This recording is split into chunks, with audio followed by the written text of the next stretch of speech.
भारत माता की, भारत माता की। मंच पर उपस्थित हमारे दक्षिण कन्नड़ा के जनप्रिय सांसद श्री नलिन कुमार कटील जी,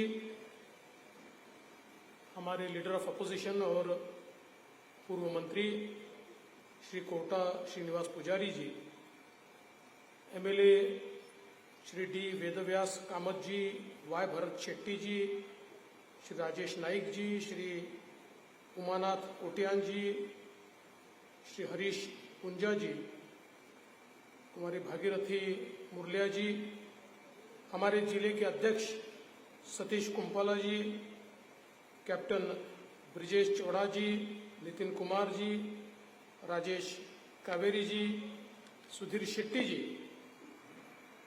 मंच पर उपस्थित सभी महानुभाव और यहाँ पर उपस्थित सभी बहनों और भाइयों, ಎಲ್ಲ ನಮ್ಮ ಬೂತ್ ಕಾರ್ಯಕರ್ತಗಳಿಗೆ ನಮಸ್ಕಾರಗಳು। ಜನಪ್ರಿಯ ಪ್ರಧಾನಮಂತ್ರಿ ಮೋದಿ ಅವರನ್ನು ಪುನಃ ಅರಿಸಿ ತನ್ನಿ, इससे ज्यादा नहीं आता।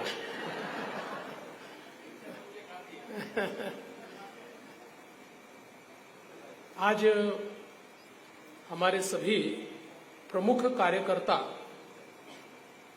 जो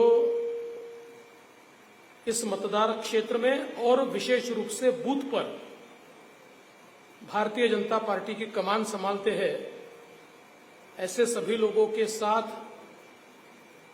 एक इंटरेक्शन करने का मौका यहां पर मुझे मिला है। और वैसे भी मैं मुंबई से आया हूं और मैंगलोर और मुंबई का एक बहुत अच्छा नाता है। मैंगलोरियंस की एक बहुत बड़ी कम्युनिटी ये मुंबई में बसती है और वे सारे के सारे मुंबई में भारतीय जनता पार्टी के साथ मिलकर काम करते हैं, भारतीय जनता पार्टी को मजबूत करने का काम करते हैं। इसलिए यहां पर भी कई लोगों से जब मिला तो मुझे ऐसा लगा कि वहां की एक्सटेंडेड फैमिली ही मुझे यहां पर मिल रही है, इसलिए आप सभी से मिलकर मुझे बहुत बहुत खुशी हो रही है। अभी हमारे नलिन कुमार कटील जी ने और कोटा श्रीनिवास पुजारी जी ने बहुत अच्छे तरीके से आपके सामने यहाँ की परिस्थिति, देश की परिस्थिति, ये सारी चीजें रखी है। मैं ऐसा मानता हूं कि ये जो 2024 का चुनाव है, 2024 का जो इलेक्शन है, ये इलेक्शन एक अपने आप में इतिहास तैयार करने वाला इलेक्शन है। साधारणतः किसी सरकार को हम 5 साल के लिए चुनते हैं, we elect a government for 5 years। लेकिन पिछले 2 सरकारों में 10 सालों में मोदी जी ने वो काम करके दिखाया है जो कोई सरकार 50 साल में नहीं कर पाई, इतना काम 10 साल में मोदी जी ने किया। और मैं हमेशा ये कहता हूं 24 से 29, 2024 टू 2029 ये पीरियड इसलिए ज्यादा इंपॉर्टेंट है कि 2014 से 2024 दिस 10 years ये केवल ट्रेलर था, पिक्चर अभी बाकी है। वो पिक्चर 2024 से 2029 में हम लोग देखने वाले हैं, क्योंकि जिस प्रकार से देश की अर्थव्यवस्था चरमराई हुई थी, जिस प्रकार से देश में गरीबी बढ़ी थी, जिस प्रकार से देश में एक असमानता बढ़ी थी, ये सारी चीजों को ठीक करने में 10 साल मोदी जी ने काम किया। और आज हम देख सकते हैं कि जिस समय मोदी जी देश के प्रधानमंत्री बने, भारत दुनिया की 11वीं बड़ी अर्थव्यवस्था था और अब हम दुनिया की 5वीं सबसे बड़ी इकोनॉमी बने हैं। और 10 सालों में ये क्यों, देखिए हमको $1 ट्रिलियन इकोनॉमी बनने के लिए 70 इयर्स लगे और मोदी जी ने मात्र 9 वर्षों में $4 ट्रिलियन की इकोनॉमी बना दी। और मोदी जी ने गारंटी दी है कि थर्ड टर्म मुझे मिलेगा, उस थर्ड टर्म में भारत को वर्ल्ड की 3rd लार्जेस्ट इकोनॉमी मैं बनाऊंगा। और आपको मालूम है ये मोदी जी की गारंटी है, ये गारंटी कोई कांग्रेस की गारंटी नहीं है। ये तो कर्नाटक में भी कांग्रेस की सरकार आई, इतनी सारी गारंटी दी, एक भी गारंटी पूरी नहीं कर पाए। और अभी तो उनकी हालत ऐसी है, एमएलएस को भी पैसा नहीं देते, डेवलपमेंट का भी पैसा नहीं देते। और उनको पूछा क्यों नहीं देते तो कहते हैं गारंटी पूरी करनी है। जब गारंटी पूरी करने की बात करते हैं तो कहते हैं कि नहीं, ये तो बहुत बड़ी बड़ी गारंटी दे दी है, कैसी पूरी करेंगे, हम इसको पूरा नहीं कर सकते, हमारे पास पैसा नहीं है। तो लोगों को मूर्ख बनाकर सिद्धरमैया जी की सरकार यहां पर आई। ये सिद्धरमैया की गारंटी नहीं है, ये नरेंद्र मोदी की गारंटी है। और नरेंद्र मोदी की गारंटी का मतलब गारंटी की गारंटी, ये नरेंद्र मोदी जी की गारंटी है। क्योंकि ट्रैक रिकॉर्ड आप देखिए, मोदी जी ने पिछले 10 वर्षों में सबसे बड़ा काम क्या किया, इस देश के अंदर एक नई डिलीवरी सिस्टम तैयार की। आपको पता है राजीव गांधी देश के प्रधानमंत्री थे तो कहते थे मैं दिल्ली से ₹1 भेजता हूं तो अंतिम व्यक्ति को 15 पैसे मिलते हैं, 85 पैसे 85 पैसे गोज इनटू करप्शन, ये करप्शन में चले जाते हैं। ऐसा खुद देश के प्रधानमंत्री कहते थे। मोदी जी ने कहा मैं ऐसी व्यवस्था तैयार करूंगा, ₹1 दिल्ली से निकलेगा तो लास्ट मैन को पूरा ₹1 मिलेगा, 1 पैसा भी किसी को खाने के चांस मैं नहीं दूंगा। और ऐसी सिस्टम मोदी जी ने तैयार की। आज हम देखते हैं करोड़ों लोगों को शौचालय मिला, करोड़ों लोगों को घर मिला, करोड़ों घरों में गैस गया, करोड़ों घरों में पीने का पानी गया, करोड़ों घरों में बिजली गई, करोड़ों करोड़ों लोगों को स्टार्टअप के अंदर, स्टैंड अप के अंदर अलग अलग प्रकार के लोन वहां पर मिले, मुद्रा के लोन मिले। लेकिन इस देश में एक भी व्यक्ति ये नहीं कह सकता कि मोदी जी की स्कीम को लेने के लिए मुझे ₹1 देना पड़ा, किसी को नहीं देना पड़ा। सबके घर में सीधे मोदी जी ने उनके बैंक अकाउंट में ये सारा पैसा दिया या उनको डायरेक्ट योजनाएं दी। इसके कारण इस देश में करप्शन लेस इस प्रकार की व्यवस्था पहली बार मोदी जी ने खड़ी की। इसका परिणाम क्या हुआ, व्हाट इज द रिजल्ट? इसका रिजल्ट ये हुआ, इस देश में 25 करोड़ लोग, 25 करोड़ लोग गरीबी रेखा के ऊपर आए। जो लोग गरीबी रेखा के नीचे थे वो गरीबी रेखा के ऊपर आए। और अभी अभी एक जो नया रिपोर्ट आया, उस रिपोर्ट में ये कहा गया कि जिसको एक्सट्रीम पॉवर्टी कहते हैं, एक्सट्रीम पॉवर्टी, अब भारत में मात्र 3% पीपल, केवल 3% लोग एक्सट्रीम पॉवर्टी में बचे हैं, उससे सारे लोग पॉवर्टी के बाहर आ गए। इस प्रकार का रिपोर्ट आज हमारे सामने आया। तो एक प्रकार से देश को बदलने का काम ये मोदी जी ने किया। और इसमें सबसे बड़ी मोदी जी की जो उनका गुण है वो ये है कि भारत को दुनिया की 5वीं बड़ी अर्थव्यवस्था बनाने के लिए उन्होंने गरीबी निर्मूलन का सहारा किया। शायद देश के 50 बड़े उद्योगपति, इनको मदद करके भी देश को आर्थिक दृष्टि से बड़ा बनाया जा सकता था, लेकिन उससे गरीबी कभी दूर नहीं होती। मोदी जी ने सारा पैसा देश का गरीबों के, मध्यम वर्गीयों के, मिडिल क्लास के, उनके डेवलपमेंट के लिए लगाया और उससे देश की अर्थव्यवस्था बड़ी हुई, उससे लोगों को जॉब्स मिले, उसके कारण देश बड़ा हुआ। और इसीलिए आज एक बहुत ही ऐसे मकाम पर हमारा देश है कि आने वाले दिनों में हमारा मिडिल क्लास बढ़ता जाएगा और जो हमारी मूलभूत आवश्यकताएं हैं उन आवश्यकताओं को हम खत्म कर पाएंगे। आज हम लोग देख सकते हैं, कल ही मोदी जी ने एक ट्वीट किया और उस ट्वीट में उन्होंने बताया कि भारत ने 5000 किलोमीटर से 7000 किलोमीटर तक जिसको लॉन्च किया जा सकता है ऐसा मिसाइल तैयार किया। अब इसके मायने क्या है? एक मिसाइल तैयार होता है तो मतलब क्या है? हम में से कोई कह सकता है भाई मिसाइल तैयार हो गया तो हमको क्या उससे फायदा है? अब भारत ऐसे देशों की लीग में पहुंचा है कि भारत को अब कोई हाथ नहीं लगा सकता, भारत की ओर कोई आंख उठाकर नहीं देख सकता। हम यहां बैठकर 7000 किलोमीटर दूर भी टारगेट को मार सकते हैं। ये ताकत भारत ने अपने बलबूते पर तैयार की, जो केवल अमेरिका, रशिया और चाइना के पास है। और ये ताकत तैयार होने के बाद चाइना भी अपने तरफ नजर उठाकर नहीं देख सकता। ये ताकत आज भारत ने तैयार की है।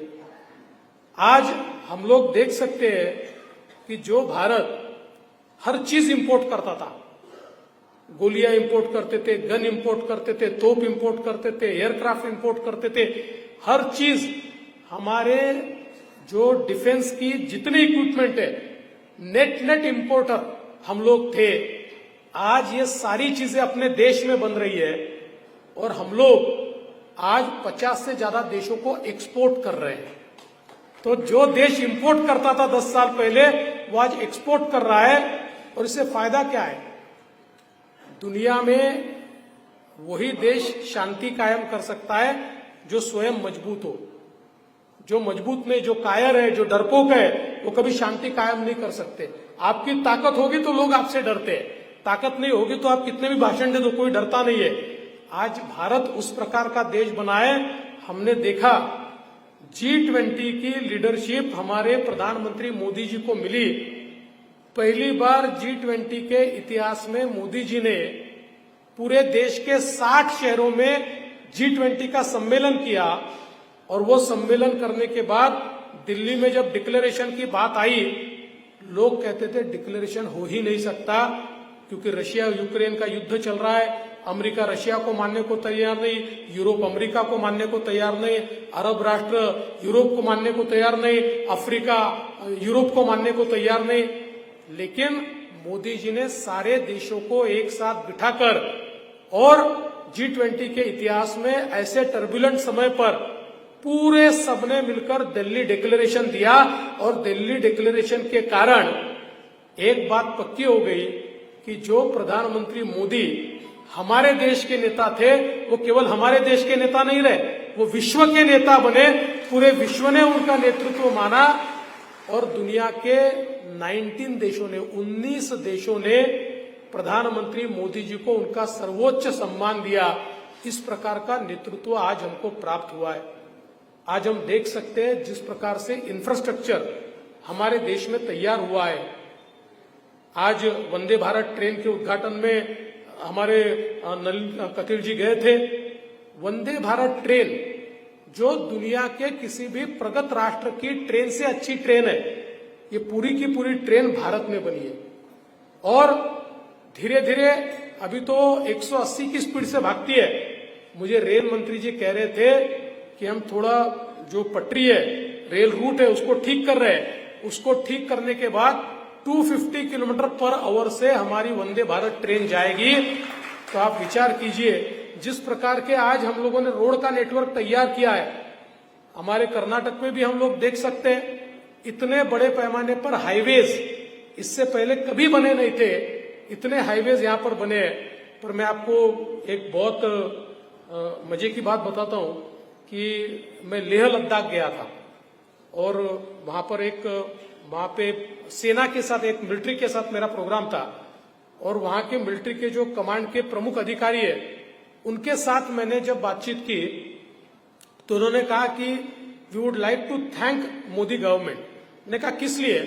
उन्होंने कहा कि हमारे यहाँ पर जो रास्ते उन्होंने बनाए, और फिर उन्होंने बताया कि पिछली जो यूपीए की सरकार थी मनमोहन सिंह की, उस सरकार में हमने कहा कि चाइना बॉर्डर तक रोड्स लेकर आ रहा है और चाइना अगर बॉर्डर तक रोड बना देगा तो चाइना का आर्म्स एंड अम्यूनिशन 24 घंटे में बॉर्डर पर आएगा और वो हम पर हमला करेगा। और हमारे यहाँ रोड्स नहीं है हम 8 दिन तक आर्म्स एंड एम्यूनिशन वहां पर मूव नहीं कर पाएंगे और हमारे देश की हालत खराब हो जाएगी। तो मनमोहन सिंह जी की सरकार ने कहा हम इसीलिए रोड नहीं बना रहे क्योंकि चाइना खुद की बॉर्डर तक तो आ जाएगा, लेकिन अपने बॉर्डर में तो रोड ही नहीं है, तो अपने बॉर्डर में कैसे घुसेगा, इसलिए चाइना अपने बॉर्डर में नहीं आया इसलिए हम रोड नहीं बना रहे। इस प्रकार का मूर्खतापूर्ण जवाब उस समय मिलता था।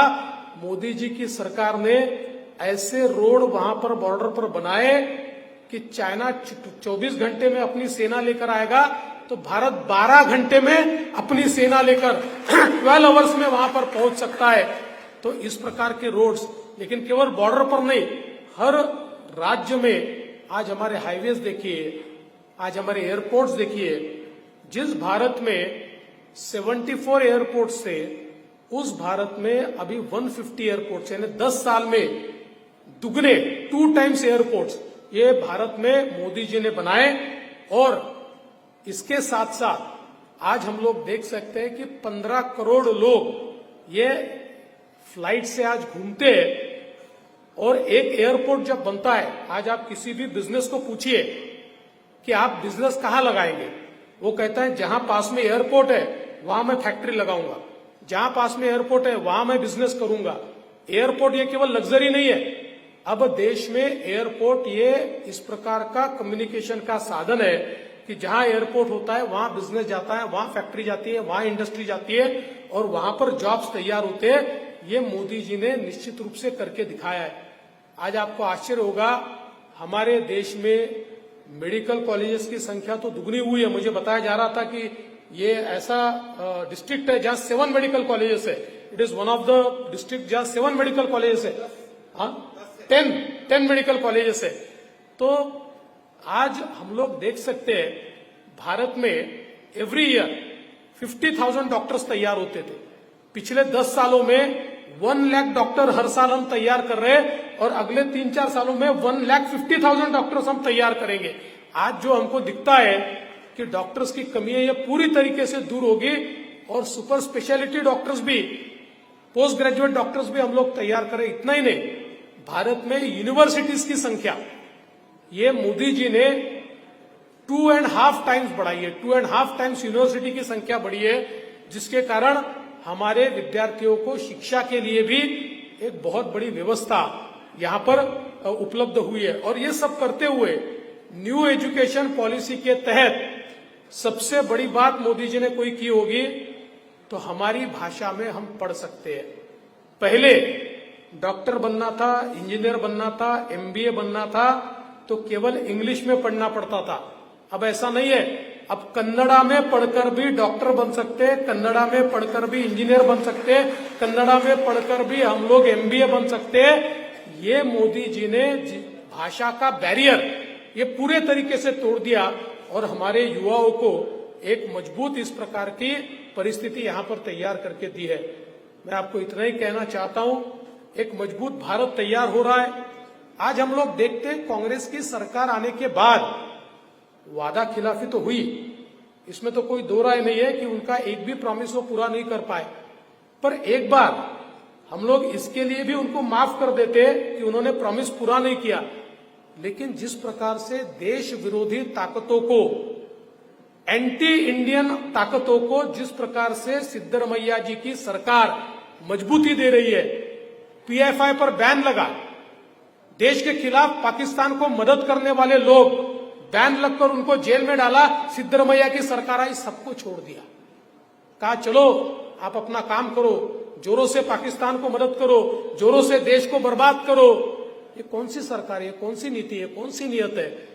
इस देश के अंदर कांग्रेस पार्टी और इंडिया अलायंस के लोग वोट के लिए इतने लालची हो गए, वोट के लिए इतने इस प्रकार से उनका काम चल रहा है, लाचार हुए हैं कि वो देश का भी विचार नहीं कर रहे। They are not thinking about nation, ये देश का भी विचार नहीं कर रहे।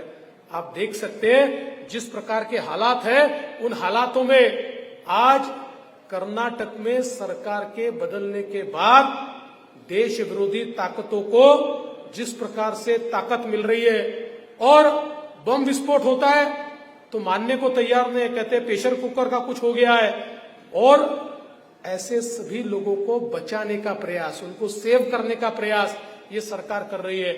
इसलिए दोस्तों मैं आपको इतना ही कहना चाहता हूं, ये जो चुनाव है, इस चुनाव में we are not voting for BJP, we are voting for Bharat. हम बीजेपी के लिए वोट नहीं कर रहे, हम भारत के लिए वोट कर रहे हैं। हम बीजेपी के लिए काम नहीं कर रहे, हम भारत के लिए काम कर रहे हैं, क्योंकि एक सेफ भारत, एक अच्छा भारत, एक प्रगतिशील भारत और एक प्रगतिशील राज्य कर्नाटक अगर हमको तैयार करना है तो केवल और केवल मोदी जी के नेतृत्व में हो सकता है। भारत का भविष्य और भवितव्य ये केवल मोदी जी के हाथों में सेफ है। इसलिए हम लोग इस चुनाव में उतरे। मैं आपसे इतना ही निवेदन करने आया हूं, हमारे प्रधानमंत्री जी ने हमको एक संदेश दिया है, ये लड़ाई बूथ में लड़नी है, बूथ में। ये लड़ाई हमको बूथ में लड़नी है। हम सारे के सारे नेता बनकर हमारे एमएलए की कॉन्स्टिट्यूएंसी में घूमते रहे, हम पार्लियामेंट्री कॉन्स्टिट्यूएंसी में घूमते रहे, हमारे गांव में घूमते रहे, कोई फायदा इसका नहीं है। फायदा किस चीज का है? एक ही चीज का फायदा है, हम लोग बूथ में काम करें। आज हम लोगों ने बूथ की सारी व्यवस्था खड़ी की है और हर बूथ में मोदी जी की सरकार का बेनिफिशियरी है। उस बेनिफिशियरी तक जाकर उसको मोदी जी के प्रति एक बार आह्वान करना है, उसको अपील करनी है कि देखिए हमारी सारी स्कीम्स का बेनिफिट, मोदी जी की स्कीम्स का बेनिफिट आपको मिला है, आगे भी आपको बेनिफिट देना है, इसलिए मोदी जी की सरकार चुनकर लानी है। ये हमको यहां पर करना होगा। और मेरा विश्वास है आज हमारे नलिन कुमार कटील जी जैसे एक बहुत ही, जिसको हम कर्मठ कह सकते हैं, इस प्रकार के मेंबर ऑफ पार्लियामेंट हमको मिले, जो हमेशा लोगों के बीच रहते हैं, लोगों के बीच घूमते हैं।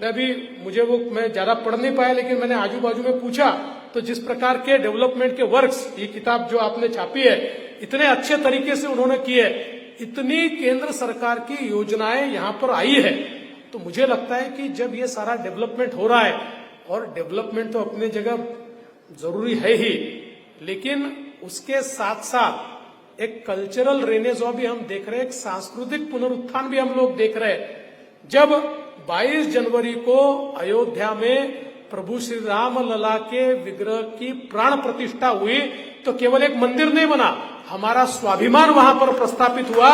500 साल पहले हमारे स्वाभिमान को जो अपमानित किया गया था, उस अपमान से बाहर निकलकर भारत ने फिर एक बार अपने आप को प्रस्थापित किया। तो एक सांस्कृतिक पुनरुत्थान का दौर है, एक नया भारत तैयार हो रहा है, एक विकसित भारत तैयार हो रहा है। और ये विकसित भारत तैयार होते हुए ये अंग्रेजों के तर्ज पर नहीं, ये वेस्टर्न वर्ल्ड के तर्ज पर नहीं, तो मोदी जी भारतीय मूल्यों के आधार पर भारत का निर्माण कर रहे हैं। और इस निर्माण कार्य के सैनिक के रूप में हम सब लोगों को मौका मिला है। मुझे ऐसा लगता है इतिहास जब भारत का लिखा जाएगा तो उस समय लोग देखेंगे कि जिस समय मोदी जी न्यू इंडिया तैयार कर रहे थे, कौन कौन मोदी जी के साथ था, तो हमारा सबका नाम उस समय लिखा होगा, we were the people who were with Modi ji. यहां बैठे हुए सारे लोगों का नाम लिखा जाएगा, ये लोग हैं जो मोदी जी के साथ में थे। इसलिए अगला 1 महीना, just 1 month, not more than that, 1 महीना हम अपने सारे काम छोड़कर अपने बूथ में काम करेंगे। मोदी जी का संदेश बूथ में ले जाएंगे, मोदी जी का संदेश एक एक व्यक्ति तक पहुंचाएंगे। और मेरा विश्वास है, कई लोग ये कहते हैं कि कर्नाटक में क्या होगा, सरकार चली गई, बट वी आर कॉन्फिडेंट इस बार कर्नाटक में बीजेपी और अलायंस एक भी जगह नहीं हारेगी। Will win all the seats, सारी सीट्स।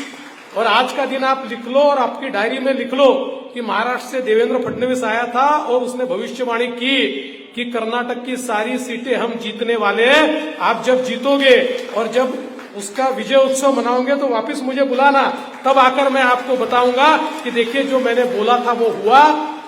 क्योंकि आप ये समझ लीजिए, ये कोई नॉर्थ और साउथ और ईस्ट और वेस्ट कुछ भी कहे, मैं तो ये कहता हूं आज मोदी जी को सबसे ज्यादा समर्थन अगर कहीं मिल रहा है तो साउथ इंडिया में मिल रहा है। साउथ इंडिया का कर्नाटक तो हमारा है ही, लेकिन आज चाहे वो कर्नाटक हो, चाहे वो तमिलनाडु हो, चाहे वो आंध्र प्रदेश हो, चाहे वो तेलंगाना हो, हर जगह एक ही लहर चल रही है, मोदी लहर। मोदी लहर, सिर्फ मोदी जी का नाम चल रहा है, इसलिए एक अभूतपूर्व विजय हमको मिलने वाला है। उस विजय के लिए आप सभी लोग 1 महीना अपना पूरा समय दे, इतना ही निवेदन आपसे करता हूं। और आपने मेरी बात को सुना, इसलिए आपका आभार व्यक्त करते हुए अपने शब्दों को विराम देता हूं। धन्यवाद। जय हिंद।